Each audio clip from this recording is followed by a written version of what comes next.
Good morning, everyone. Welcome to the number one international show for conservative talker news. Welcome to the Best Closer show on YouTube, but not for long. Happy Monday, everyone. It's a beautiful start to the week. Lots of news to go over. Please invite some friends, add some hashtags, and let's get ready to get started.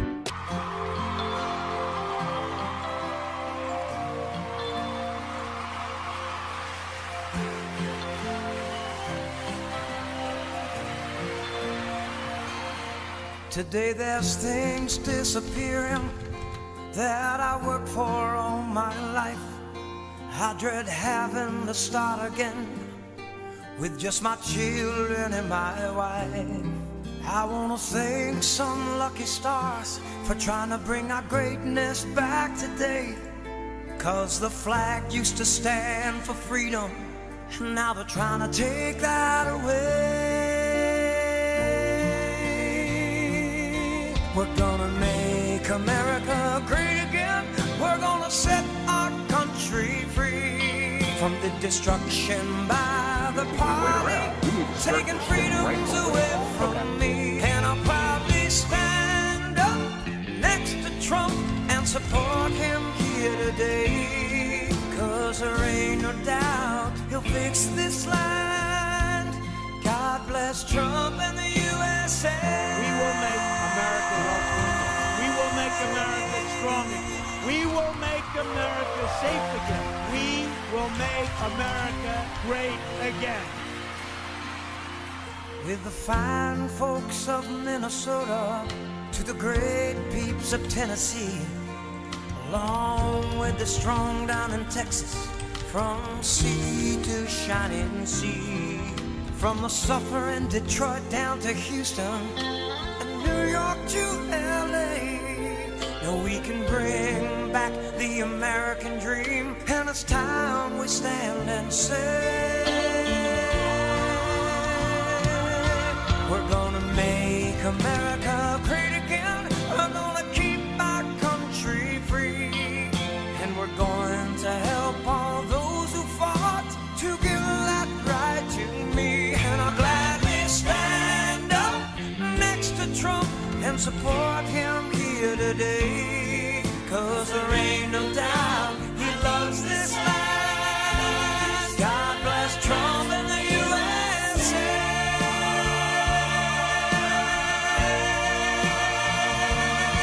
We're gonna make America great again so that our country can stay free from the lies told by the media. They expect us to believe, and I'll gladly stand up next to Trump and support him here today. 'Cause there ain't no doubt he loves this land. God bless Trump and the USA.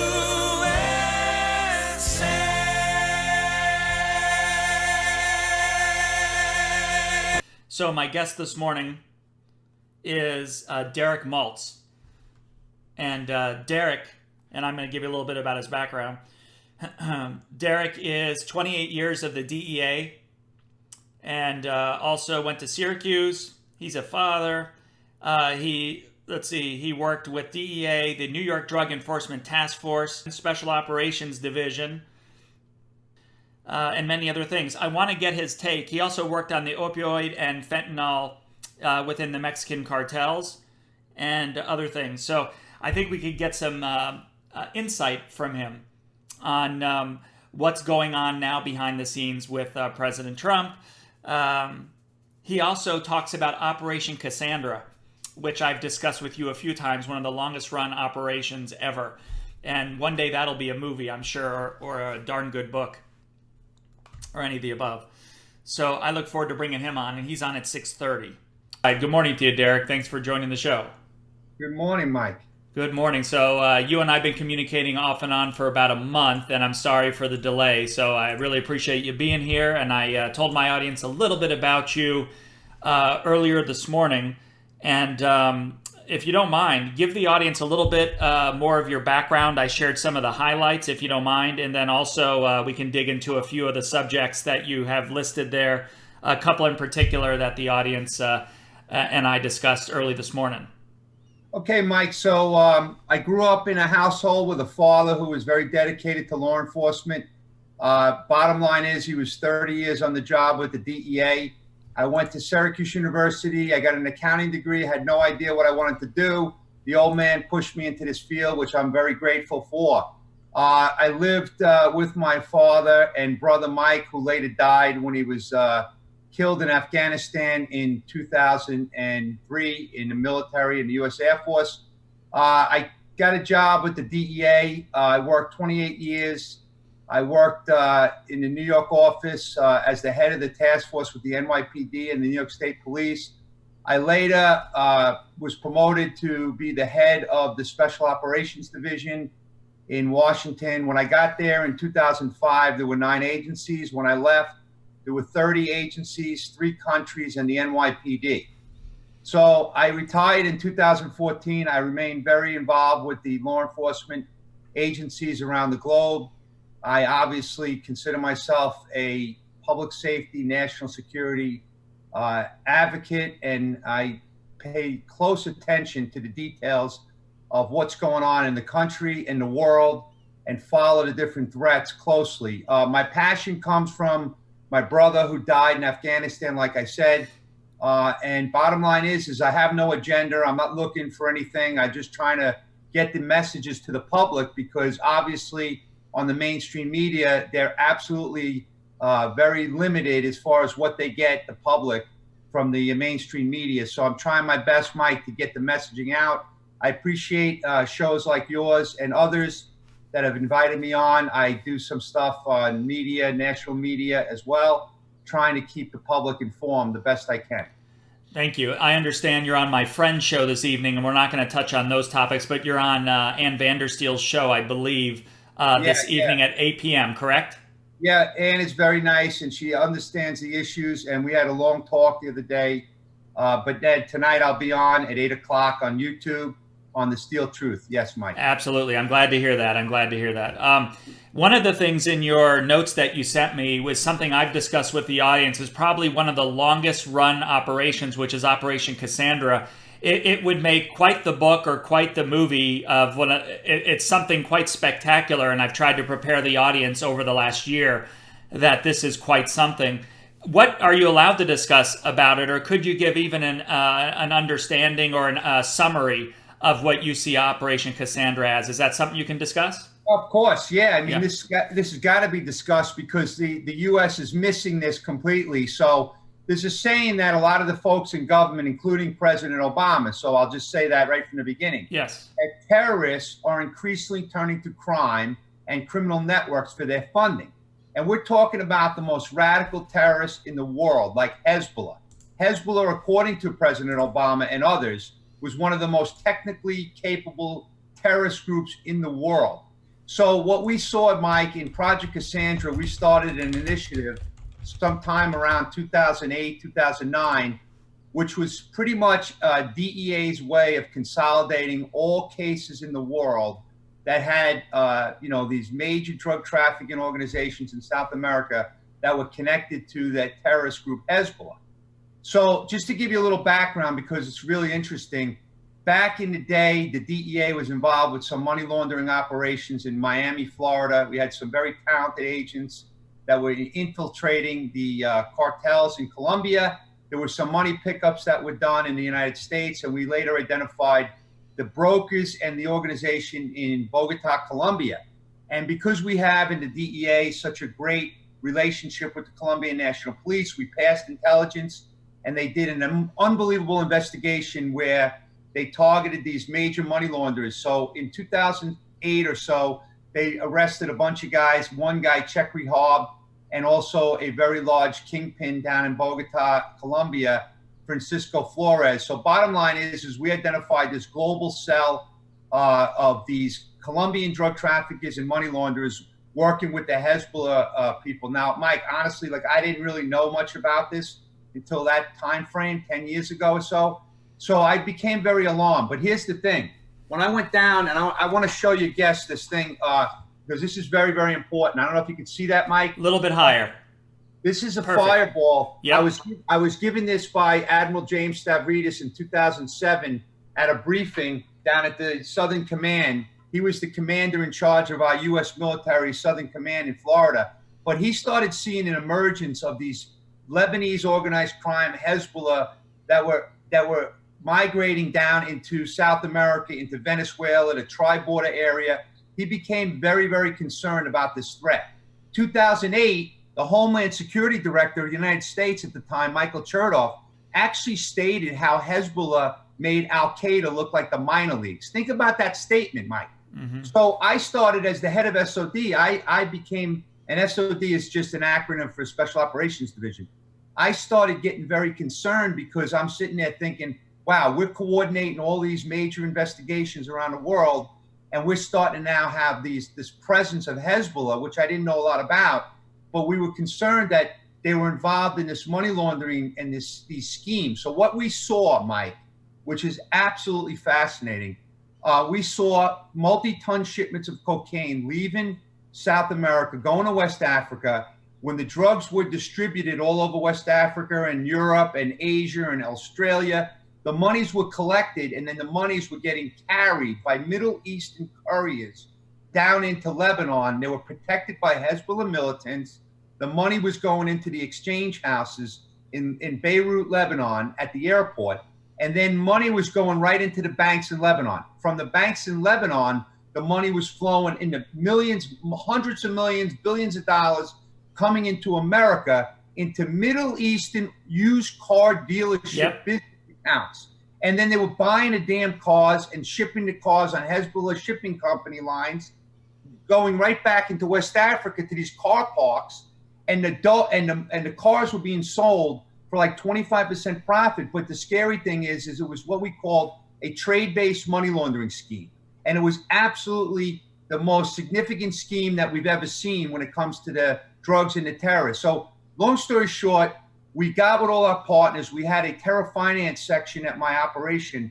It was under the Counter-Narco-Terrorism Operations Center. And what we did, Mike, is we coordinated with U.S. Treasury, Customs and Border Patrol, other agencies. And what we did was for the first time in the history of the country, because of the expertise we had and the contract support we had from DOD, we put together what they call a Patriot Act 311 action. And what we did was we targeted banks in Lebanon that were involved with this international money laundering. We went up seizing like $150 million in cash that was sent to us from one of the banks in Lebanon. We had tremendous support from the Southern District of New York, some of the experts up there. And then we did other actions, OFAC sanctions, U.S. Treasury OFAC sanctions. So we exposed the massive trade-based scheme. But Mike, this is the point.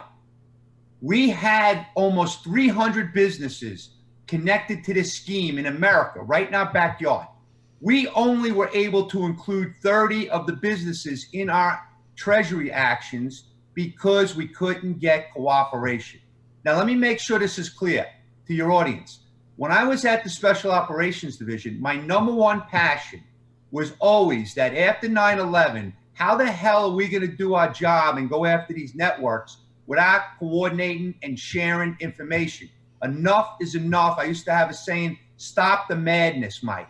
The problem is we couldn't get the leadership to engage.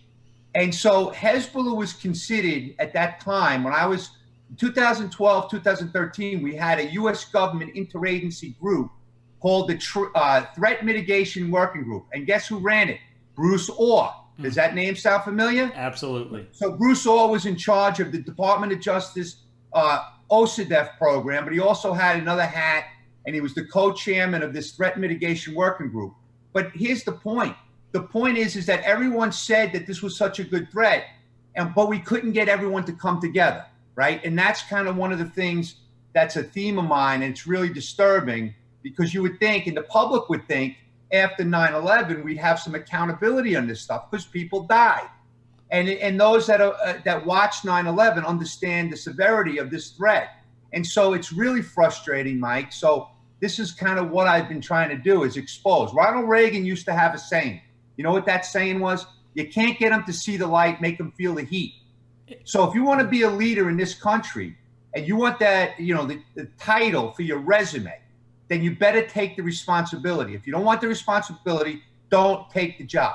So what I've been trying to do with facts, not BS, not information I read in the paper, information that I have firsthand, okay? I want the public to understand the severity of the threats that are coming to our country and why we must coordinate. I used to have the 9/11 Commission book on my desk every day, and I always reminded myself that I can't be that center that had all this intelligence that didn't share it, and ultimately we find out after a targeting, a terrorist attack, that my center could have prevented it. So I was very conscientious about the information sharing, Mike, and that's why I was able to build my operation to the U.S. government's Criminal Synchronization Center of Effort. I mean, it's the largest law enforcement criminal investigative center with the most amount of agencies, and it's set up to coordinate transnational crime. But so bottom line is Cassandra is still active. There's still some good investigations as a result of what we all exposed early last year. The Attorney General Sessions, former Attorney General, organized some task forces and some Treasury, folks even more involved than what we had when I was there, because we had a little bit of delay. And we had a delay because the U.S. government and the administration, the prior administration, had other agenda items like the Iran deal.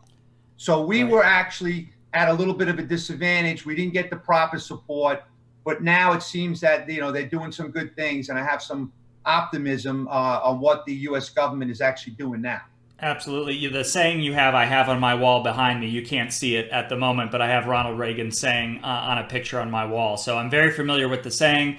I told quite a bit of this story. One of the car dealerships was in Northern Virginia, was a big one. Having an open border catch and release policy made it very easy to continue these types of operations during the Obama administration. And even to date back further, after 9/11, one of the issues we had was competing evidence. The CIA and the FBI did not want to share intel and were competing to one-up each other. And so what you're discussing now is so integral in being able to share and combine intel to take care of operations like this. Am I correct? Mike, this is the thing, okay? I want your audience to listen to this, all right? You could be in the 3rd grade and understand this concept. If the terrorists are tapping into the funding of criminal activity, how the hell can we still have a system where when intelligence comes in to our national security agencies that are investigating terrorists, how can it be that they do not coordinate and have a close, integrated approach with the criminal investigators? People must understand that drug trafficking alone is generating hundreds of billions of dollars around the world.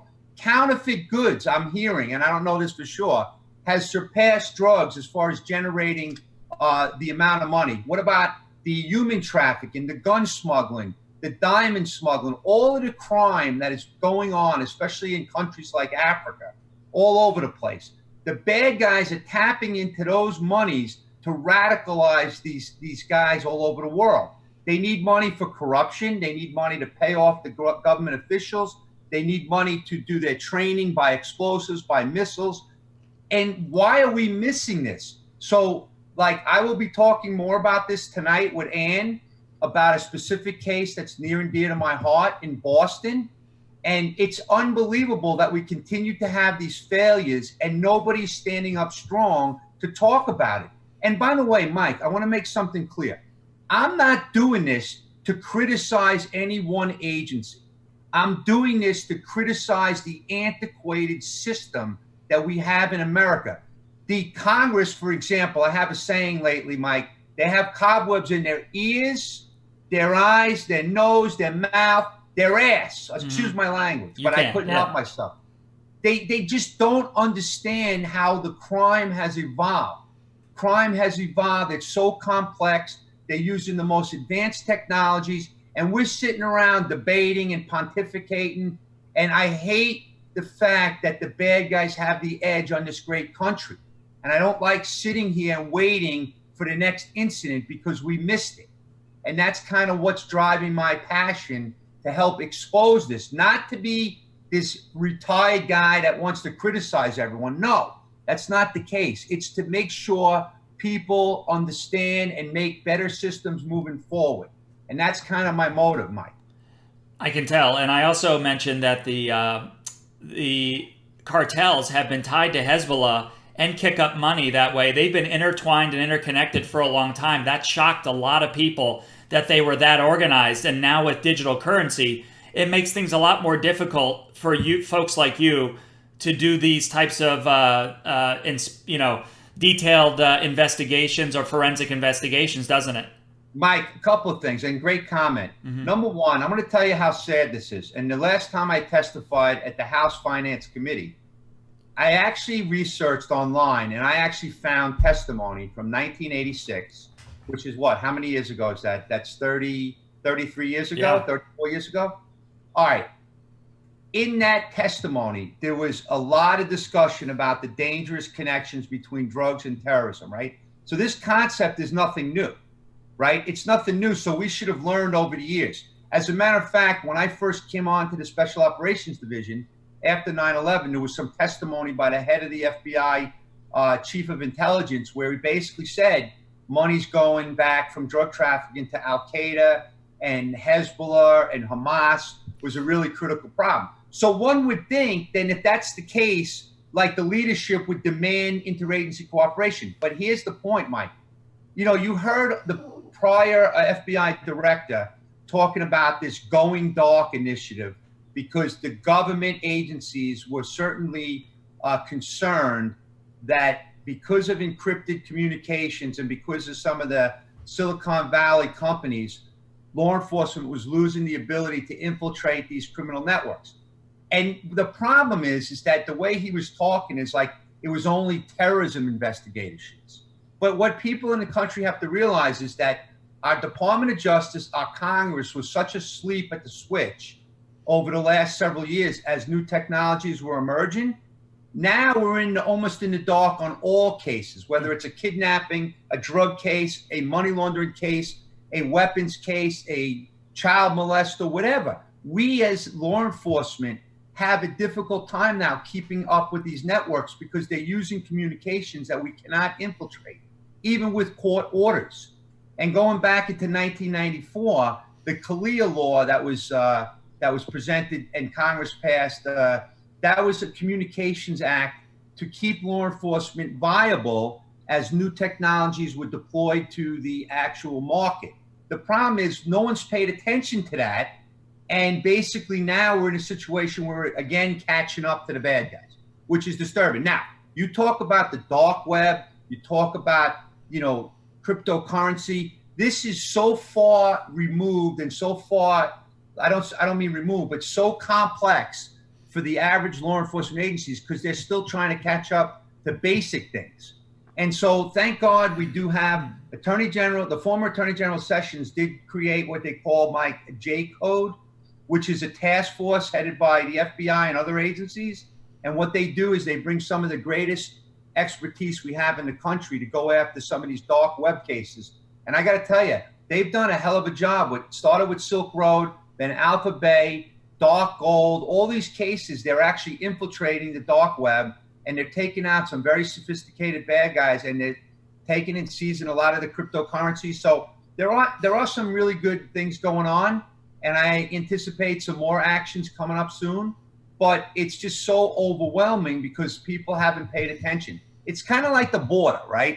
The border situation is not getting any better. It's just getting worse because no one's paid attention to it for years. There's no action. There's a lot of talk, Mike? That's what the Beltway does. There's a lot of talk, no action. And so this is the problem we have. A lot of talk and a few Band-Aids that solve a moment in time, but it's put us at a detrimental position now where everything we fought for many years ago and died for, now we're trying to get back again, which is almost embarrassing calling ourselves, the greatest country in the world. So now as we're resetting ourselves, you're not shocked probably in your position to see everything going on that's being uncovered by this president. What we're witnessing now is something that only a book will probably tell one day. Are you shocked by what you're witnessing? I'm not shocked. Honestly, I have to say a couple things.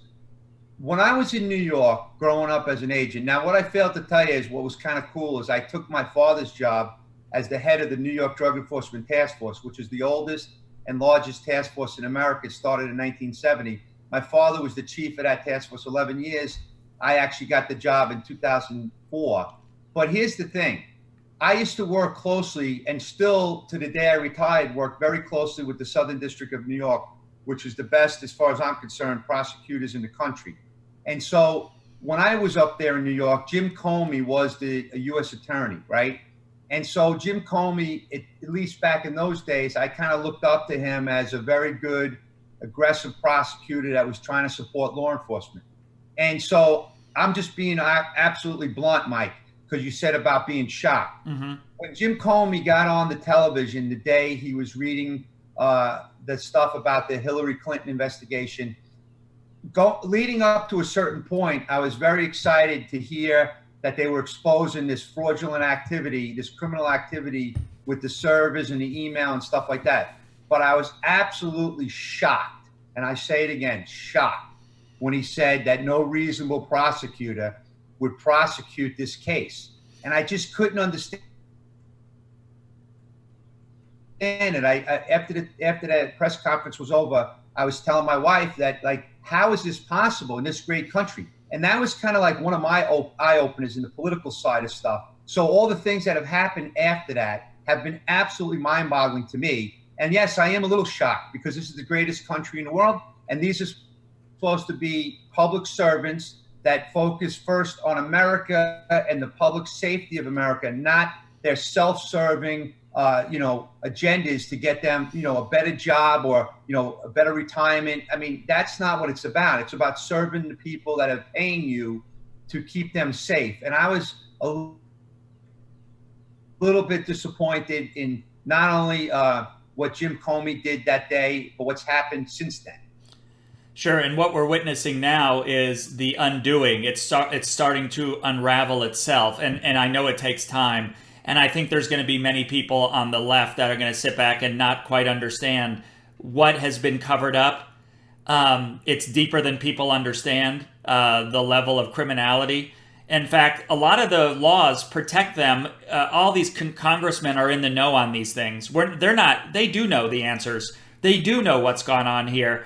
And they're just trying to protect their own names from coming out in the process, is the way I see it. And being a logical thinker, like you must be, to look at evidence the way you do, you must understand that this is all going to come out. Do you feel, based on everything you could read in on, that it leads back to the former president? The way I see it, he was in the know from Lisa Page. He was in the know from Peter Strzok, and they were reporting back to him regarding getting intel on the incoming president. Well, okay, so let's talk about this, because this came up in Project Cassandra, and it's very similar. So when we were doing Project Cassandra, right, obviously the president had his CIA boss, he had his DNI, Director of National Intelligence, he had his National Security Division staff, and of course his National Security Advisor, Susan Rice, okay? These are the folks that are supposed to be bringing the president the information for him to make the relevant decisions. It's not like the president is involved every day dealing with everything going on in the world. It's the advisors, it's the people. And so in that particular case, I can't say today that the president was the one who was like derailing the U.S. government's Hezbollah operations because of the Iran deal. But what I could say, it's common sense that the president had a goal with his Secretary of State and others to make this deal happen. And he made that clear to his people. Therefore, his people did not want to have the DEA or other agencies involved with investigating Hezbollah, because that, like I said in the past, was like we were like the fly in the soup, right? No one wanted that fly or the skunk at the picnic. No one wanted us around. So they kept us away from this whole initiative. Now, when you look at what's going on now, okay, I don't know, Mike, and I hate to be accusatory of the president, former president, but it certainly seems like, he had a goal. He wanted the Democrats to get in, and Hillary was the front runner, right? And so he's putting out his information. He's getting briefed up. it's kind of hard to believe he wouldn't have had knowledge of some of this stuff, especially when we're talking about the Pfizer applications. I mean, that's one thing that I have a lot of experience in. I mean, one of the things that I've done over the years is got involved heavily with communication exploitation and wiretapping. And although I never did a Pfizer wiretap or a Pfizer application, I am familiar with the process. And one thing that I know, Mike, is that whether it's a Pfizer application or a Title III application for a drug case or a criminal case, you can't exclude exculpatory information, right? So when you look at that whole Steele dossier and you look at the funding source and the original motives for getting the dossier, if you look at that, it's just so obvious to me that when you present evidence to a judge to sign a Pfizer application to actually listen to the communications of these American citizens, right, that this is like really basic to me.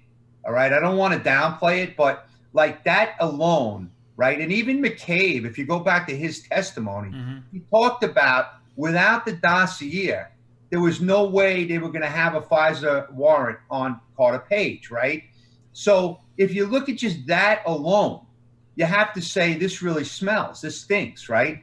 And so I have high hopes that with everything Devin Nunes and Lindsey Graham and all these guys are doing, I have high hopes that at least the evidence is going to be exposed, and then we'll see what happens. But what I don't have right now, Mike, is I don't have any confidence in the congressional committees to get this done. There's too much of this going on. Everyone's trying to save their butts, like you said, and I don't have any confidence that they are going to be open and honest and do what's right in the Americans' best interest, right? America's best interest. So that's kind of where I sit. I don't really feel, I feel that the stuff is going to be exposed, but they're going to slow play it. And the next thing you know, we're going to be into the madness of the next presidential cycle. And then this stuff will just fade away. And so I don't have a lot of hope that a lot of this stuff's going to happen. Now, I know there's going to be some criminal referrals today, this week. There's going to be 8 criminal referrals from Devin Nunes, his committee. But honestly, like this stuff takes forever. Like they slow play everything. There's no sense of urgency in this country when it comes to Washington. I used to have a saying, Mike. I used to say, and this was something I wrote down after learning about this, that Washington's like the land of the make-believe, right? They all think they're very important in these elements of government, but the real work's being done out there in the field, and the real work and the warriors are out there putting their lives on the line, not getting paid a lot of money and doing God's work. But yet the Washington people think like everything surrounds them. You know, everything is about them. It's really disgusting, actually. It is. It's the suits versus the boots. Those in the boots do all the work. I got to write that down. That was a good one. Suits versus the boots. So, you know, heading back to the FISA judges, you know, they're rubber stamping 99+% of all things. And you're correct. It's either the judges were involved and didn't do the follow-up on the other evidence, or they were rubber stamping. Either way, it's wrong on all ends, and it does take a lot of time for this to come out, and it's very impatient for the audience and the supporters of the country and the president to get things right. I do feel vindication is coming and karma. I do not feel it's going to be to the levels we all wish and would hope for. But, you know, even a quick glance at the tarmac meeting and things like that lead us to believe that many other things were going on during that timeline. Very many things. Well, I mean, Mike, just think about it, right? Like, think about it. Like when I was the head of the SOD, we were trained and it was brainwashed into your brain about handling classified information, right? So for me, you know, if I had to see something highly classified, I had to go in my own, compartment and skiff, right? Like this Waldorf area only. You couldn't bring phones. You didn't have access to, really talking to people in there, but you could read your documents or whatever. And then to think that the Secretary of State can then create a server to bypass all the FOIA. Because, Mike, what I have learned, and this is kind of one of the biggest problems, is that FOIA is a law that allows everyone to have access to the government information. But what happens is a lot of agencies, in my opinion, they hide behind the classification of information so they don't have to, tell the public what's going on. So they overclassify things, in my view, from my experience. And like I know firsthand, like in my involvement, which I'll be talking about tonight with Ann, okay, with the Boston bombing, a lot of the stuff that I told the Inspector General regarding my firsthand knowledge was put into a classified report so the public can't see it. There's only one problem. Nothing I told them was classified.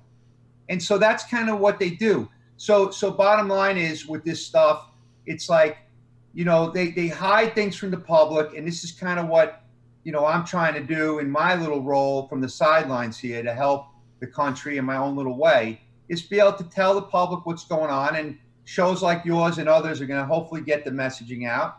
But, you know, you look at what Hillary Clinton did with the bleach bit and the smashing of the devices. I mean, how obvious is it that she not only destroyed classified information, she lied about it and she covered it up? I mean, it's so basic, and I get so sick to my stomach when I see that poor guy that was put in jail from DOD because he took pictures of this old submarine that he thought was cool and he was going to share it with his friends. Give me a break. And Yes. They say, oh, it's classified. You can't take pictures of the submarine from 1980 or whatever it was. And then he goes to jail, but yet the head of our government, Secretary of State, could set up a server and destroy all this stuff and lose all the emails. It's absolutely criminal, but it's just more criminal that you can get away with it. So there is responsibility, like these judges that are not paying attention to the details, okay, and signing these things and rubber stamping them. Now, in fairness to these judges, they are very busy. They have a lot of work to do. These are very lengthy applications. But can you imagine that your leadership of the FBI and the DEA is knowingly presenting this evidence to a judge, knowing that this is a political dossier that is, and then the circular reporting from the Yahoo News story, Mike, and then putting that in as concrete evidence to go and listen to Americans? It's just mind-boggling. I mean, and so, yeah, you hope that some of this is exposed. You hope that there's some liability. Quite frankly, I don't know why some of these people haven't been arrested already for the lying to Congress and lying under oath. I mean, that's the most basic thing. Like, look at poor General Flynn and look at some of these other people that are in jail or going to jail because of these basic, you can't lie to the FBI. You can't lie to Congress. If you do it, you should be charged and you should go to jail. Right. Comey lied about his friend that turned out to be someone that was paid an FBI on the books. What about the laptop? I understand that intel is not lost. The laptop that was used by Huma and her, we'll just say husband for now, and we know what was on that. And we also know they were using other email addresses outside of .gov. They were also printing things to a local printer in her apartment or townhouse. I believe that intel is not lost. Right. I mean, I'll tell you a funny thing about that. So, when I was still in the job back in the day, there were a lot of DEA agents that were in a foreign environment that had no choice but had to use like Gmail and other types of US email providers at times to send their documents because the infrastructure was so bad overseas with the government systems. They couldn't work without doing it. Now, we've since got over that and it's improved dramatically, but it's just amazing. Like, people were like so critical and they were going after people for doing that back in the day in the Department of Justice. But yet the Secretary of State can just do all of this in a basement, which is absolutely mind-boggling to anybody that has ever worked with classified information. You just can't imagine. But then it just shows you how like incompetent they were with their iCloud and their other capabilities, where it's showing up on laptops with this guy up there in New York, like you referred to him as her husband. Now he's got all of these emails on his laptop commingled with those other emails, which we know what those were, right? Mm-hmm. It's just unbelievable to think that that there's been no accountability on that. What the public has to have lost confidence in the government when you can't have basic accountability. That just is the most fundamental principle. Like, everyone talks about transparency and accountability, but yet what happens to these people that get caught up in these schemes? I mean, think about how the NSA operates even out of Australia. There's no doubt in my mind that intel from a Hillary Clinton server or intel from a laptop is not missing. We have to believe. I mean, the fact that we've had no leaks from the IG and Michael Horowitz's department tells me it should be a very solid investigation, and at the end, all they can do is report intel. They can only recommend. They cannot do anything else, correct? Right. I mean, look, they are not going to be the ones prosecuting, right? They're going to recommend. I mean, but the question comes up is we have the investigators investigating their own sometimes, right? That's right. Why, like now, we're talking about an independent special counsel. I'm not big on these special counsels because I see it as just a moneymaker and a bunch of politics. So I don't know who, like, if you look at like Bob Mueller's special counsel, right? You look at some of these attorneys that are doing the investigations, and you look at their background and their attachment to Hillary Clinton. It's just sickening because you're not going to get a fair investigation, right? But you know, I was surprised, to tell you the truth, that after this witch hunt going on for all this time and the $30 million spent on it, I was surprised at the outcome. I was quite pleased that, of course, they concluded what we all knew, right? There was no collusion. But I was quite surprised because I thought there would have been some shenanigans, and maybe there still will be. I mean, it's not over yet. But I'm not big on the special counsels, but there's a lot of folks talking that we need now a special counsel to go and review all this other stuff. And that sounds great and everything like that. But Mike, how long is that going to take? Another 5 years? We're going to be sitting here spending millions of dollars. I'm not saying we shouldn't do it, but I just wish there would be more of a sense of urgency to get to the bottom of it. Right. And based on your career, and I going over your resume earlier on the show, all things you know to be true, do you believe no evidence is lost, truly lost, or gone in cases like this? Look, the evidence is there. It's a matter of going after the evidence and getting the right investigators.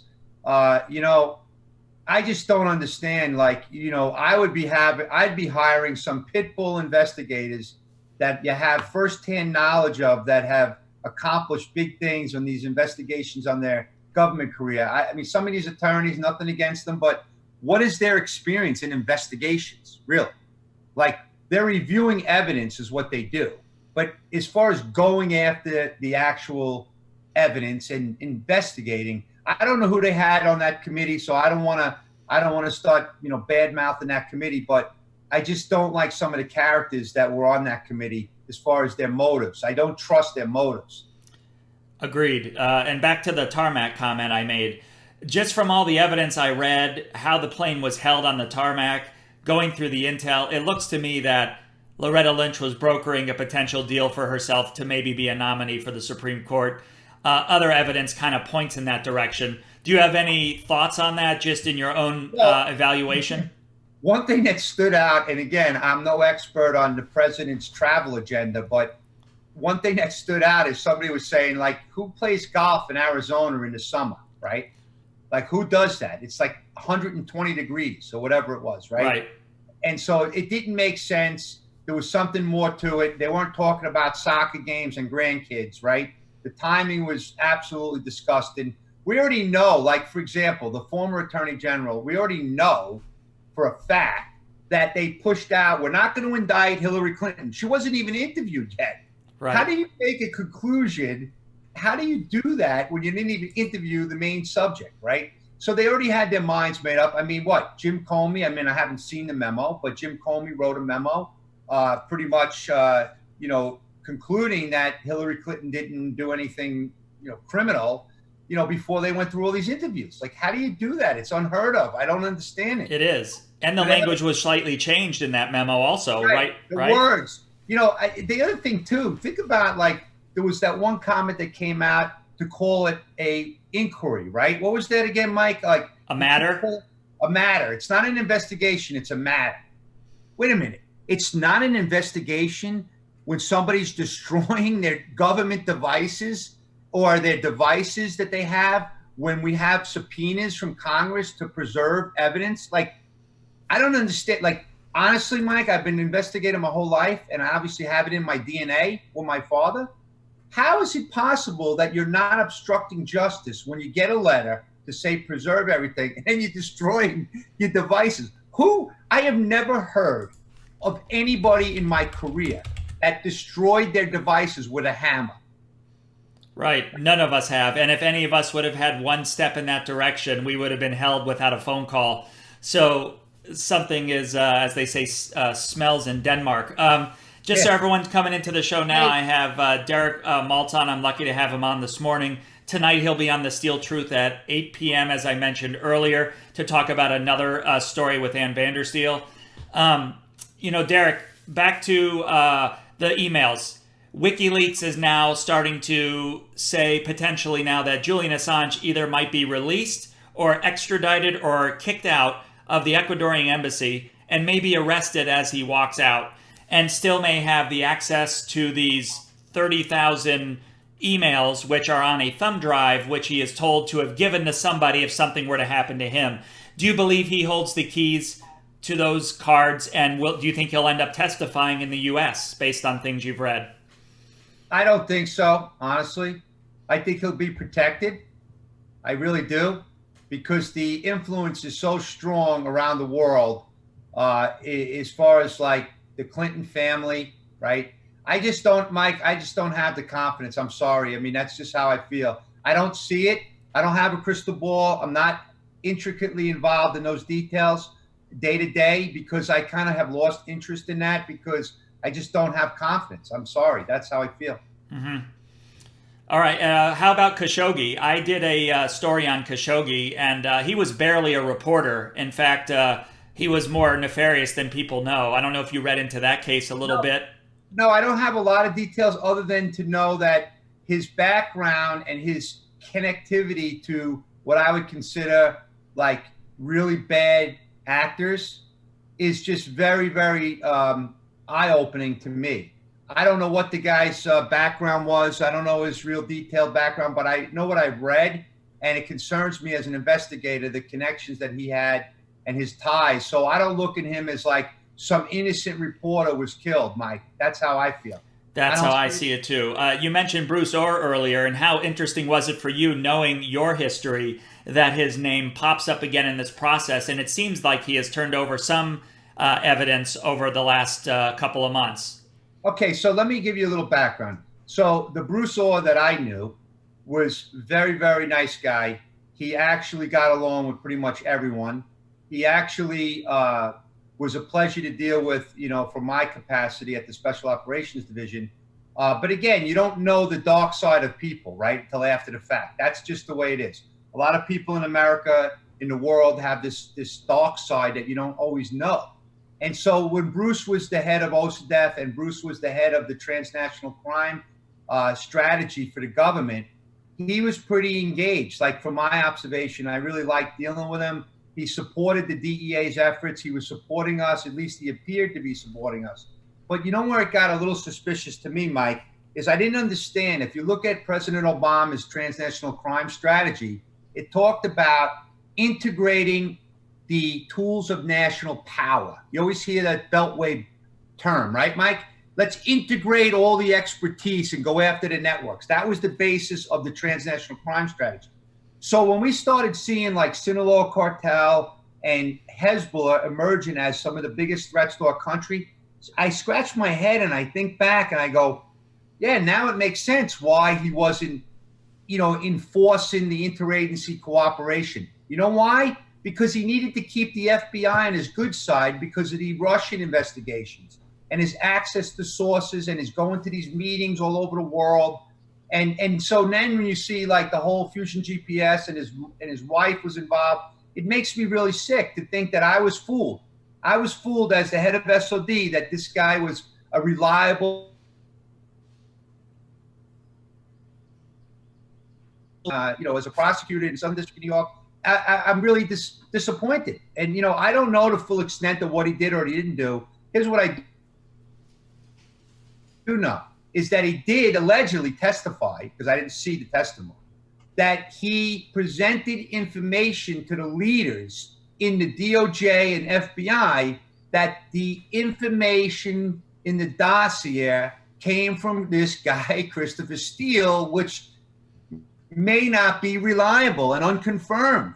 So how is it possible that you can actually provide that information, and then it'd be like me working a drug case in the old days, and we have a dirty, rotten informant, and somebody's saying, hey, Derek, this guy was at a house last night, and he saw 100 kilos of cocaine. We're going to get a search warrant. The first thing you would say, Mike, is, but this guy's not reliable. We can't use that information in our search warrant. Now, if we can corroborate what he's saying, with other investigative information, that's fine. But as far as I know, they didn't corroborate all this dossier information. It was unconfirmed. So we'll see how this goes. And, bottom line is I'm very disappointed. And in talking to a lot of my friends in the government, which I do every day, there's a lot of disappointment because now when we look back, there's a lot of things that didn't make sense. Like, I'll give you an example.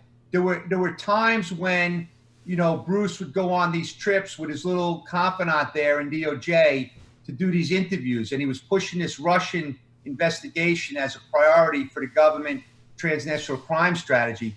And everyone was like, but there's no information here. We don't even know what we're looking at. It's just very, very suspicious. We could talk all day about what happened during that time frame, but hopefully that truth comes out. Yeah, it's been like we're living in the middle of this story and we're waiting for this last chapter to come out to expose everything that needs to be exposed. The president, the best thing he's ever done is expose what I call now opposition or mainstream media to the public, that they are all in a coordinated effort to take out this president. And you could see it from their dialogue, their commentary, and the Operation Mockingbird in terms of saying the same things. That's been a big uncovering. Well, I mean, look, you just look at what they did to poor Judge Kavanaugh. He is a real, true American patriot that's willing to dedicate his life to, be a Supreme Court justice. The guy can go out and make hundreds of millions of dollars for his family, right? But he decided to be this Supreme Court justice. And they absolutely jumped to conclusions, taking out his yearbook, all this crazy stuff. But then you look at the Jussie Smollett case, right? And you look at poor Jesse. Oh, my God, Jussie Smollett. And look at the cops in Chicago. They had to go out and divert their important resources to go investigate this fraud. And then the guy gets off. And you don't hear the mainstream media talking about that stuff. It's absolutely one-sided. I'm glad the president has the ability to, talk to America in different, media outlets. I'm glad the president is very, very honest about his, his feelings with the media because they've lost a lot of credibility. I mean, honestly, Mike, I never understood the level of the politics when it comes to the media until this president got in office. I really didn't understand it. I didn't pay attention to it. I was more focused on doing the investigations, but now it's actually kind of sickening to think how one-sided it is. I mean, I'm really disappointed, Mike, as an example. I'm not a big Twitter guy, but I started, tweeting out and doing some stuff. And to see this whole shadow banning and these algorithms and the way they mess with your account, it makes me sick, to tell you the truth. And I hope Devin Nunes wins every penny of that suit because, it's a clear violation of First Amendment. I have never received one email that my stuff was violating any of the Twitter rules. But yet my stuff doesn't get seen out there in the Twitter world, right? I put out important messages about saving lives, right? Most of my stuff is not political. It's about law enforcement. It's about national security. It's about saving lives. The kids are dying at unprecedented levels. We've never seen anything like this in the history of our country. And I can't even put out messaging on this Twitter network because they shut my account down. They do all that fancy stuff where my wife's sitting there as I'm tweeting, nothing's coming up on our wall. How does that happen? Because they don't want my messaging out. And they're very, very clever. They're very smart. And thank God, we have this capability to do these things. But the president is 100% right when it comes to the fake news, as he calls it. 100%. As you heard my story, I was one of the top people on Periscope getting lots and some of the top views in the world. And now I'm off. They don't want me on. And I had some of the best guests, including yourself and many people in politics. And only because we told the truth, we given closer to the unfiltered truth as possible. Right. And that's our goal. And you know what? A lot of times, Derek, we're doing better than what mainstream media pretended to do to their viewers. And we communicate with our viewers. So it's happening to everyone, including yourself. No, I know, Mike, believe me, I know. And my situation is nothing, unique. As a matter of fact, I'm just learning from folks like you and others like Ann and other people out there that have been dealing with this a lot longer than me. And it's just really, really troubling because I'm a little naive, I guess, Mike, because I'm thinking like I have all this experience over the years. My brother died fighting for the country. I've been a patriot. Everyone that knows me knows that. And all I'm trying to do is be honest. I'm not really playing the politics. I'll give you one quick story, Mike. When I got pulled into this whole Project Cassandra thing and they were trying to get me in the middle of these congressional investigations to slam Obama, right? You know what I told the Senate investigators? I was like, look, if you guys want me to play the political ping pong game and slam the president of the United States, I'm not getting involved. If you want me to help develop a system that create a better America and a safer America by what I've learned and to use Project Cassandra as lessons learned, let's stop them. Let's not blame people. Let's just make it better for the future so our kids can live in a safer country. So that's kind of how I operate, Mike. I really try not to get into this cesspool of some of the politics and the blame game, you know. I'm just trying to, and I can't even get out those messages. That's the sad part. That's rough, and it's happening to more and more. And I hope Devin Nunes and others that are going to be, you know what, they're going to make themselves regulated if they don't figure this out. The truth is, with a click of a button, they can make it so all of us are seen and heard. They are choosing to do this, and that's something that needs to be fixed. We know they can fix it. They were bright enough to invent it. Exactly. No, 100%. That's the key to everything. They can fix anything, and they can make it a platform for the average user to put out their views. As long as, look, I'm a big believer, though, Mike, that when they have these platforms, you have to really have some rules as far as, like, you know, people that are being very racial and violent Sure. and, you know, nasty. You know, there's got to be a cutoff, like where some of those people, they need their accounts shut down. I have no problem with that, as long as you're following the rules. I mean, I'm a rule follower, right? That's what we try to do. It's follow the rules. We all make mistakes. Don't get me wrong. Everyone makes mistakes. But, you know, when we have people being shut down just for delivering the truth, that's unacceptable. It is. If you had to write an ending to the way you're seeing the rest of this play out, let's say President Trump serves out his 2 terms, which I'm thrilled to say it looks like that's happening. If you had to write an end to the script of all that have tried to demonize him, how would you write the end of this script? How do you see it playing out, knowing your background? Well, that's an interesting question, because my background as an investigator would say that the evidence has to come on the table, and then it has to go to a grand jury, and we have to get some indictments, and we have to have some justice. This is a country of the rule of law. And to get any confidence back with the American people, we have to go through the fair U.S. government process of the rule of law. That would be the way I would want to see it. So those folks that played games, that obstructed justice, that leaked classified information, that destroyed classified information, that lied to Congress, that lied to the FBI, those people need to be prosecuted. I'm not saying they need to go to jail for 30 years, Mike. But they need to be prosecuted. They need to have the felony next to their name. And then at least the public could feel like there was some justice, right? It's not one-sided. It can't be one-sided, right?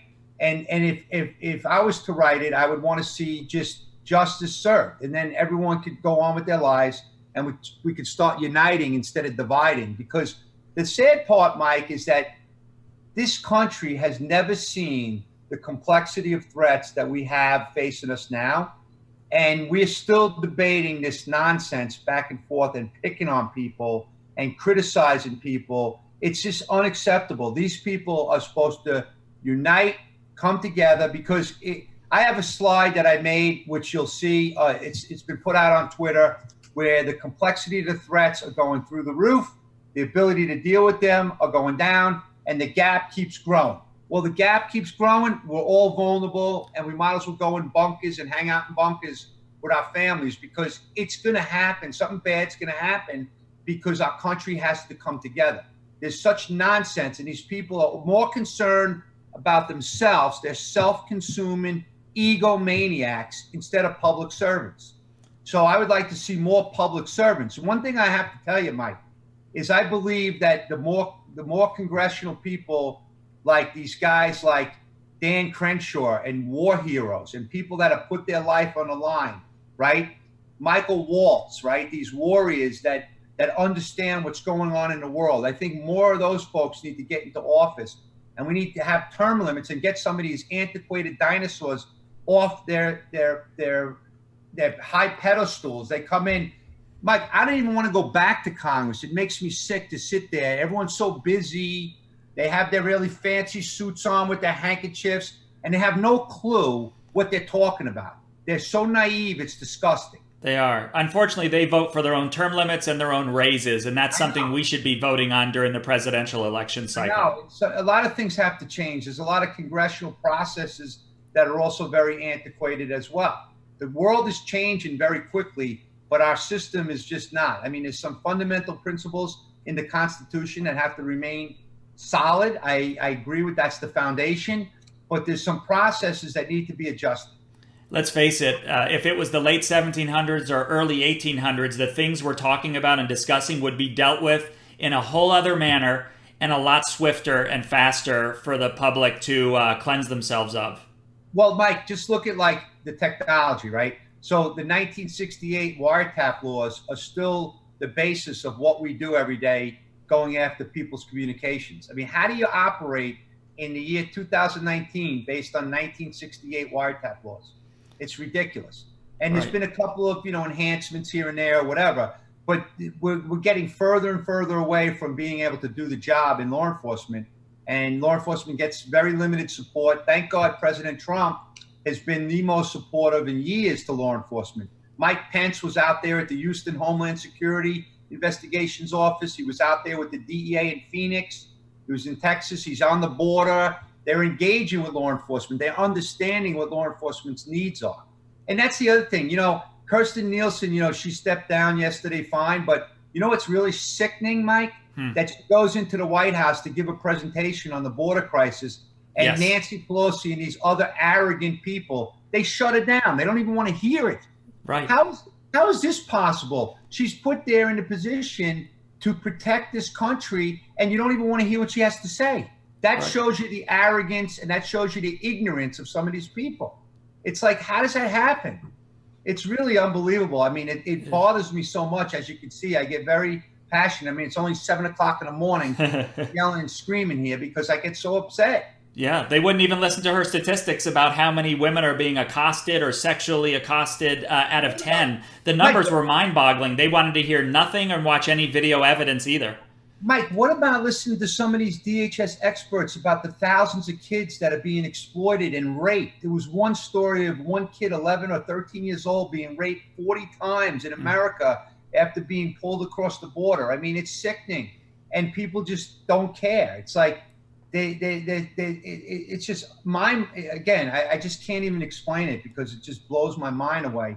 I think something we could take from all this is that we have more engaged, passionate people that are involved in understanding how finely government works, the good, the bad, and the ugly, and are more engaged than ever before than just viewing it go by.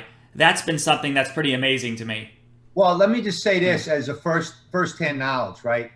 What I also fear is that we have some great patriots out there in the government, law enforcement agencies, in the intel community and DOD. And these people, they sacrifice their lives for our freedom and everything like that. But I just fear that they're just losing some of their drive because of this circus that they see every day. And most of them are going to continue to do their job day to day because they don't pay attention to Washington when they're out there going after bad guys, because you can't take your eye off the ball, you get shot, right?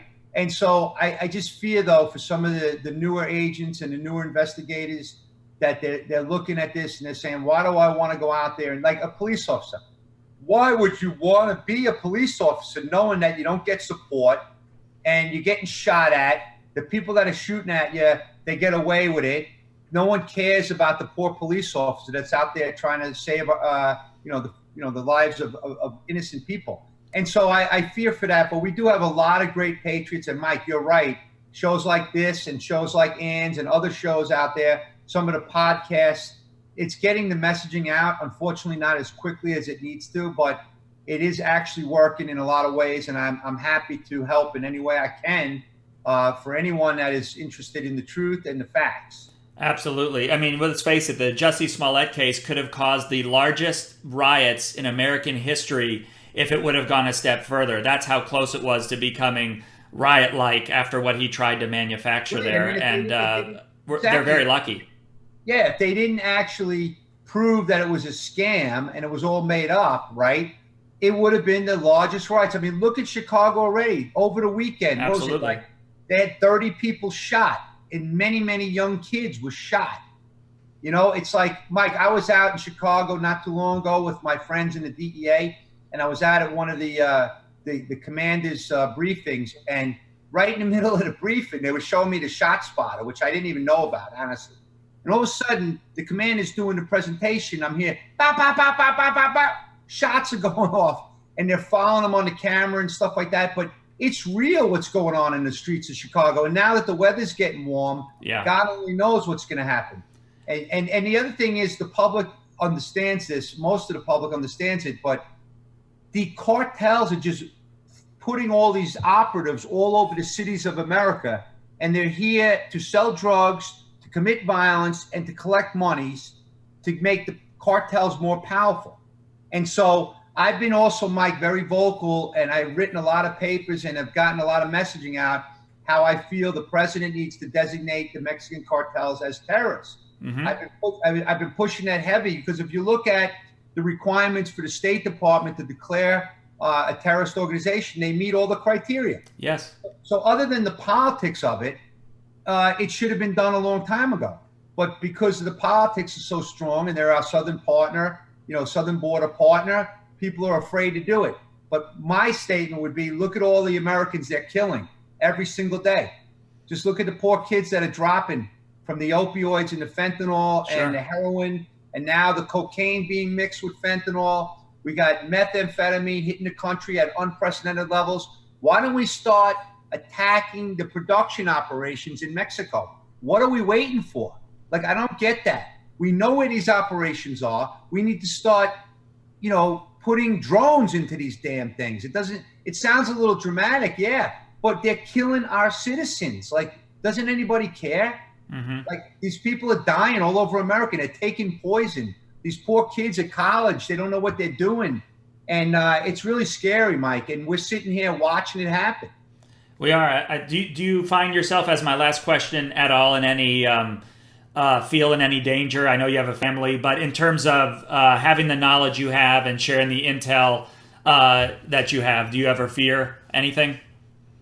Look, I mean, of course you always think about it, especially like now in the world of the internet, and you can't hide. Nobody can hide. They know where you are. They know who you are. And that does concern me at times. I do have a very lovely family and very close to my family, and I do worry about that at times. But there's such an important message to deliver to the public, and it's so critical because, when you're a law enforcement public servant, you think about public safety and public security before yourself. Unfortunately, that's what happens. If you're a dedicated American and patriot that cares about people's lives and the safety and security of the country, then you just got to keep doing what what you're trained to do. It's in my DNA. Like I said, my father and my brother and my family have been very dedicated to public safety, so I'm going to continue to do the best I can do. I don't have all the answers. I just report what I know, and I talk to people. I corroborate my information. I stay current because I care about the public safety. That's the bottom line. That's why I'm doing it. That's what these viewers have been looking for. That's why new media is taking off, and you're seeing the decline of mainstream or opposition media. So you've been a tremendous help shedding some light on Operation Cassandra, some of which I've been discussing for the better part of a year. And there's so much more to talk about on that subject by itself that we could go in that another time. Mike, last thing about that. Yeah. You know that the main guy we indicted was moving $200 million a month through that scheme. And do you know he was indicted for moving the proceeds of 85,000 kilos of Los Zetas cartel cocaine? I mean, that's one guy that we indicted. I mean, the magnitude of this is through the roof. And the public needs to understand what's going on in Venezuela, what's going on in the tri-border right in our backyard. Now we have Russians that are landing planes in Venezuela. It's quite alarming that we're not paying attention to these national security problems. But thank God we have Secretary Pompeo and President Trump because they're doing a hell of a job. They certainly are, and we could be looking at a President Pompeo one day. I couldn't agree more. I'd like to invite you back on another time. I know tonight you have, of course, your other appearance with Ann Vandersteel at 8 p.m. on Steel Truth, and you're going to get into your other subject about Boston. But I'd like to have you back on. The audience had great comments while you were here, and you definitely gave us some insight on things they didn't know. So thank you very much for coming on. Mike, anytime I will come on. I just don't know I can promise 1:30 in the morning. Well, you did great coming on at 6:30. I very much appreciate that. So thanks for starting off our morning great this morning. I'll keep in touch and have you back on shortly. All right, have a great day, Mike, and thank you very much for what you're doing. It's my important. pleasure. Thanks for coming on, Derek. Take care. Bye-bye. Bye-bye.